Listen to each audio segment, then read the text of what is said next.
पौराणिक कथाओं के अनुसार उपछठ भाद्रपद मास भादों की कृष्ण पक्ष की षष्ठी को मनाते हैं। इस दिन उपवास करना चाहिए और उपछठ की कहानी सुननी चाहिए। सायंकाल नदी या कुएं पर स्नान करके चंदन घिस कर लगाना चाहिए। स्नान करने के पश्चात बैठना नहीं चाहिए। स्नान के समय और स्नान के पश्चात सूर्य भगवान को चंदन और पुष्प से पूजा करके अर्घ्य देना चाहिए। सूर्य स्तोत्र बोलना चाहिए और भगवान सूर्य के 12 नाम बोलने चाहिए। तत्पश्चात जब तक चंद्रोदय न हो तब तक खड़े ही रहना चाहिए।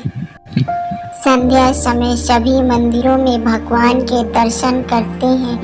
सभी सखी सहेलियां मिलकर भगवान के भजन करती हैं और चंद्रोदय के पश्चात चंद्रमा को अर्घ्य देकर भगवान की पूजा करते हैं। इसके बाद अर्घ्य देकर चंद्रमा की पूजा करते हैं। इसके बाद उपवास खोलते हैं अर्थात भोजन करते हैं। इस व्रत को चंदन षष्ठी व्रत भी कहा जाता है।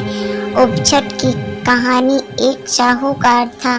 उसकी एक पत्नी थी। साहूकार महीनों की हुई दूर हुई बिना नहाए धोए सब जगह हाथ लगाती थी। वह खाना बनाती थी, पानी भरती थी, सब काम कर लेती थी। कुछ दिन बाद उसके एक पुत्र हुआ।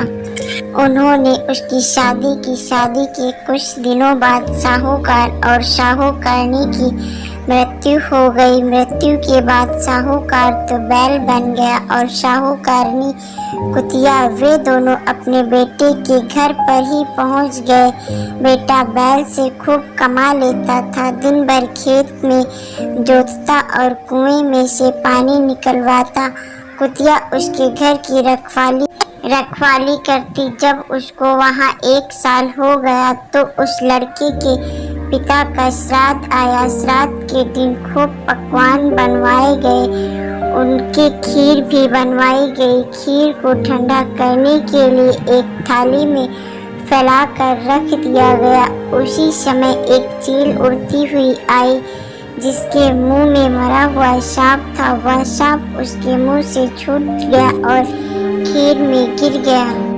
यह बात बैठी हुई कुतिया देख रही थी। कुतिया सोचने लगी कि कोई इस खीर को खाएगा तो वह मर जाएगा, अतः अब क्या करें। कुतिया यह सोच ही रही थी कि भीतर से लड़के की बहू उठकर आई। कुतिया ने उस खीर में मुंह दे दिया। जब लड़के की बहू ने देखा कि कुतिया ने उस खीर में मुंह दे दिया है तो वह डंडा लेकर कुतिया के पीछे भागी और उसकी पीठ में एक ऐसा डंडा मारा कि कुतिया के पीठ की हड्डी टूट गई। जब रात हुई तो कुतिया बैल के पास आई और बोली, आज तो तुम्हारा श्राद्ध था, तुम्हें तो खूब भोजन मिला होगा। बैल बोला, मुझे तो आज कुछ भी नहीं मिला। दिन भर खेत में ही काम पर लगा रहा हूँ। कुतिया बोली, जो श्राद्ध की खीर बनाई थी उसमें चील ने सांप डाल दिया था। लोगों के मरने से बचाने के लिए मैंने खीर में मुंह दे दिया था, जिससे बहू ने मेरी पीठ पर ऐसा डंडा मारा कि मेरी हड्डी टूट गई। इससे बहुत दर्द हो रहा है और कुछ खाने को भी नहीं मिला। यह सब बात बहू ने सुन ली। उसने कुतिया व बैल की सब बातें अपने पति से कही। तब लड़के ने ज्योतिषियों को बुलाकर पूछा कि मेरे माता पिता किस योनि में है। तब ज्योतिष ने कहा, तुम्हारे यहाँ जो बैल है वही तुम्हारे पिता है और जो तुम्हारे कुतिया है वही तुम्हारी माँ।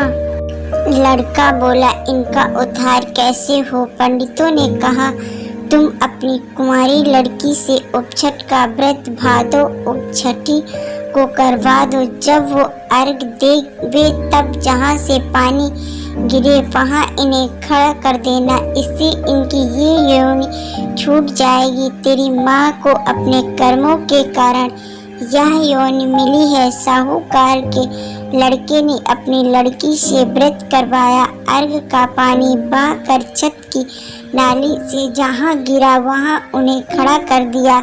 इससे उन दोनों को मोक्ष मिल गया। ये उपछट माता उनको मोक्ष दिया, वैसे हमारा भी करना, किंतु जैसा दोष उन्हें लगा वैसा किसी के भी मत लगना। उपछट की कहानी कहने वाले या सुनने वालों सबका भला करना।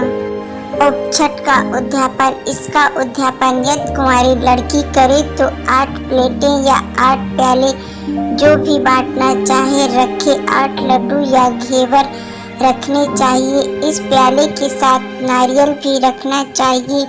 फिर रोली से छींटा देकर जोड़े नारियल, लड्डू और 1 प्याला भाई को देने चाहिए। बाकी 7 व्रत वाली लड़कियों के घर भेज देना चाहिए। शादी के बाद उद्यापन करें तो 13 लड्डू निकालने चाहिए। 1 सासी और 1 वया का भी निकालना चाहिए। दोस्तों, यह कहानी पसंद आई हो तो मेरे चैनल को सब्सक्राइब और लाइक जरूर से करिए। अपने दोस्तों के साथ शेयर करना ना भूलें। धन्यवाद।